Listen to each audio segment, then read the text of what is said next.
Hey guys, welcome to the Liberal Hive Mind, the channel solely focused on exposing the abundant hypocrisy of the left. You know, here's something that you should probably never forget. You have rights. You have a right to speak, and you have a right to protest. Those are two of your most important rights, and they are non-negotiable. So what if I told you that your president, Mr. Brandon over here, is involved with strong-arming another nation, ostensibly forcing their leader to crack down on protesters by use of force? That'd be a problem, right? That'd be unethical, right? Right, it would, and clearly you could tell exactly where I'm going. This isn't a hypothetical question. It's not an ethics exercise. Apparently that actually happened, and apparently it happened not too far from home. We are now learning, based on reporting, that apparently, or allegedly, Joe Biden was the individual behind the crackdown on Freedom Convoy protesters in Canada. In other words, Justin Trudeau was just the puppet doing Joe Biden's bidding. You know, things like running people over with horses in the middle of Canada's capital, aggressively cracking down on protesters, labeling them extremists in the media, seizing their bank accounts, and using government espionage tools to identify individuals. And by the way, still attempting to charge those individuals, the people who organized the Freedom Convoy protest, the peaceful protest, as criminals. Let me show you guys what I believe is an absolute bombshell that more people should be talking about. We've got some stuff to get into, so let's roll the tape.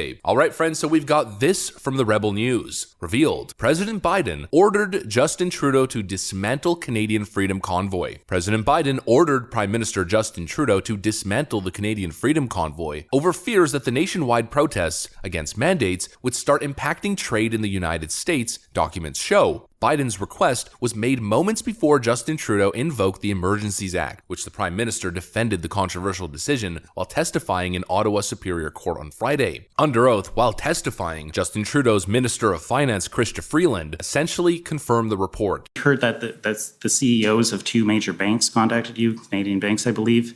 And we also heard that President Biden, who's probably the world's most powerful person, or near that, had a telephone call with the Prime Minister. Yes, both of those things are true. And that telephone call, it happened on a Friday, and by the Monday, the Emergencies Act was invoked.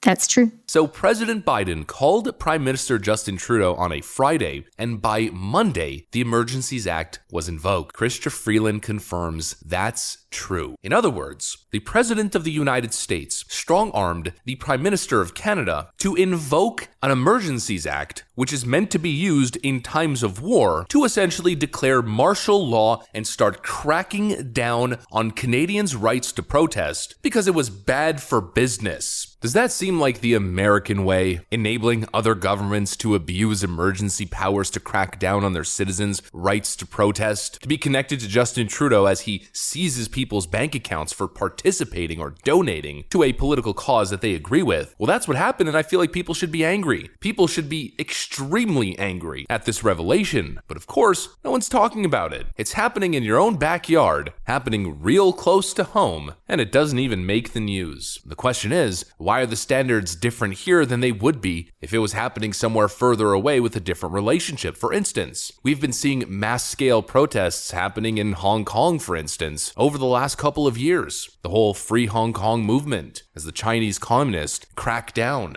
Imagine it came to light that it was bad for business because they were blocking trade routes or something like that, and President Trump then called officials in Hong Kong or in China and pressured them to crack down on the protesters and to end them immediately because it was bad for business. They would say that Donald Trump is a dictator enabling extreme authoritarian leader. They would try to impeach him. I could pretty much guarantee you that. Now, why is it different in Canada? Joe Biden and Justin Trudeau worked together to silence their critics, to smear them, to attack their reputation, treat them like an extremist threat, and then use force and authoritarian tactics to shut them down. That to me seems like a pretty damn big deal, especially considering how bad Justin Trudeau looks with this whole thing. He's currently having to defend his use of the Emergencies Act in court, where now not only is he looking like the tyrant that he is, but he's also looking like a complete liar. Here's Exhibit A. A number of people have testified in this inquiry referencing your widely published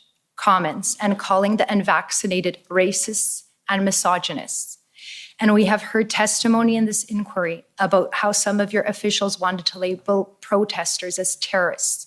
Would you agree with me that one of the most important roles of a prime minister is to unite Canadians and not divide them by engaging in name calling? I did not call people who were unvaccinated names. Authoritarian Supreme Leader wannabe Justin Trudeau claims he never called unjabbed people bad names. Well, we'll have to rely on subtitles because he's speaking in French, but as you can see, he's a straight-up liar. Oui, on va s'en sortir de cette pandémie par la vaccination. Puis on en connaît tous des gens qui sont en train d'hésiter un petit peu. On va continuer d'essayer de les convaincre. Mais il y a aussi des gens qui sont farouchement opposés à la vaccination. Qui sont extrémistes. Qui croient pas dans la science, qui sont souvent misogynes, souvent racistes aussi. C'est un petit groupe, mais qui prend de la place.